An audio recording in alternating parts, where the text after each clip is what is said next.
از کم 15 شعبان کی رات ہے، اس کی بہت زیادہ فضیلت ہے، تو پھر یہ رات کو متعین کیوں کر دیا گیا؟ یہ ان علماء کی دلیل میں بیان کر رہا ہوں جو اس کی فضیلت کے بالکل بھی قائل نہیں ہیں، لیکن بہرحال حقیقت یہ ہے کہ جمہور علماء اس کی فضیلت کے قائل ہیں، کیونکہ یہ جو میں نے دلائل دیے کہ وہ علماء جو اس کی فضیلت کے سرے سے منکر ہیں، ان کے یہ دلائل کو ہم دلیل نہیں کہیں گے بلکہ استئناس کہیں گے، کہ استئناس کہتے ہیں کہ ایک چیز استدلال نہیں ہے بلکہ ان اپنے نظریے کی تقویت کے طور پر ایک چیز کو پیش کر دینا جس سے یہ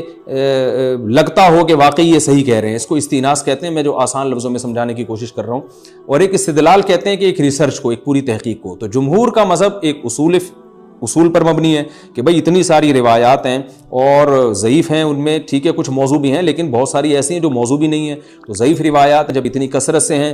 اور اس میں ہے بھی عبادت کا تذکرہ، تو عبادت کرنے میں کوئی حرج بھی نہیں ہے، تو لہذا انہوں نے اس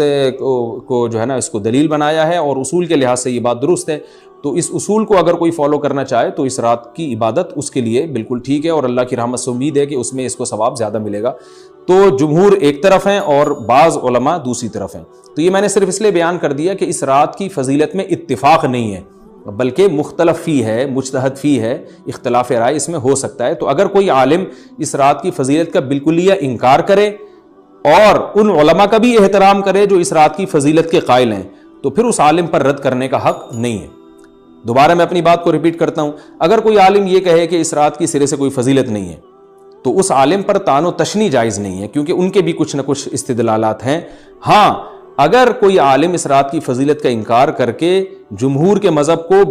بالکل غلط قرار دیں اور اس عمل کو یہاں اس رات کی عبادت کو بالکل بدعت قرار دیں، اور جو اس رات میں عبادت کر رہے ہیں یا اس کی فضیلت کے قائل ہیں ان کو بدعتی قرار دیں، تو یہ غلو ہو جائے گا، یہ زیادتی ہو جائے گی، جو کہ بالکل غلط ہے۔ کیونکہ جب دونوں طرف دلائل ہیں تو اعتدال والی رائے اختیار کرنی چاہیے، اور کسی ایک طرف بہت زیادہ جھکاؤ یا کسی ایک کو 100% غلط قرار دے دینا، بدعتی قرار دے دینا، یہ درست نہیں ہے۔ تو ہماری قوم میں ایک مزاج ہے کہ بس اپنی رائے کو مسلط کرتے ہیں اور دوسرے کی رائے کو مانتے ہی نہیں۔ تو عوام کے لیے کیا ہے؟ لوگ کہتے ہیں مفتی صاحب کنفیوز کر دیا آپ نے، تو لٹکا کے چھوڑ دیا ہمیں۔ بھائی میں کنفیوز نہیں کر رہا، عوام جمہور کے مذہب کو فالو کرے گی، جمہور میں بڑے بڑے علماء ہیں، وہ اس کی فضیلت کے قائل ہیں اور وہ اس کے قائل ہیں کہ اس رات میں عبادت کرنی چاہیے، تو آپ جمہور کے مذہب کو فالو کر سکتے ہیں۔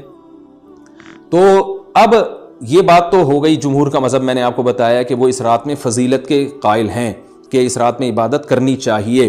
لیکن کیسے کرنی چاہیے اس پر تمام علماء کا اتفاق ہے کہ مسجد میں جتھے بنا کے جانا یا اجتماعی عبادت کرنا یہ بالکل بدعت ہے، بالکل ناجائز ہے۔ اسی طرح کوئی مخصوص قسم کی نماز پڑھنا کہ پہلی رکعت میں یہ والی صورت، تو دوسری میں یہ والی صورت، تو تیسری میں یہ والی صورت، یہ بالکل بدعت ہے۔ صلاۃ التسبیح کی جماعتیں بدعت ہیں۔ تو ایک ہی راستہ ہے آپ کے پاس، آپ عبادت کرنا چاہتے ہیں تو انفرادی طور پر ایسے عبادت کریں جیسے عام دنوں میں آپ عبادت کرتے ہیں، ویسے ہی نماز پڑھیں جیسے عام دنوں میں نماز پڑھتے ہیں۔ کوئی مخصوص صورتیں، مخصوص رکعتیں نہیں ہیں، جتنی اللہ توفیق دے تنہائی میں آپ 2 رکعتیں، تہجد کی 4 رکعتیں، 6 رکعتیں، 8 رکعتیں، 16 رکعتیں، جتنی اللہ توفیق دے آپ رات کو کھڑے ہو کر انفرادی نماز پڑھیں، دعائیں مانگیں اللہ تعالیٰ سے، قرآن کی تلاوت کریں، تسبیحات کریں، جتھے نہ بنائیں مسجد میں، چراغاں نہ کریں، بتیاں نہ لگائیں، قبرستانوں پہ رش نہ کریں، یہ سب ناجائز اور سب حرام ہے، گناہ ہے، اس کا اسلام میں کوئی تصور نہیں۔ کرنا ہے تو صرف ایک کام آپ کر سکتے ہیں کہ صرف عبادت کریں، اور اللہ کی رحمت سے امید کی جا سکتی ہے کہ اللہ تعالیٰ اس رات میں آپ کو عبادت کا دوسری راتوں کی نسبت ثواب عطا فرمائے گا، کیونکہ آپ اگر جمہور علماء کو فالو کر رہے ہیں تو ہمیں یعنی جن کے پاس علم نہیں ہے تو ان کو علماء ہی کو فالو کرنے کا اللہ نے حکم دیا ہے، تو آپ جمہور علماء کی رائے پر عمل کرتے ہوئے اگر عبادت کرنا چاہیں تو اللہ کی رحمت سے امید ہے کہ انشاءاللہ آپ کو ثواب ملے گا۔ لیکن عبادت کا کوئی مخصوص طریقہ ہرگز نہیں ہے۔ پمفلیٹ بٹ رہے ہوتے ہیں کہ یہ والی صورت پڑھنے سے یہ ہو جائے گا، تو یہ والی صورت پڑھنے سے یہ ہو جائے گا، یہ بالکل غلط ہے۔ تو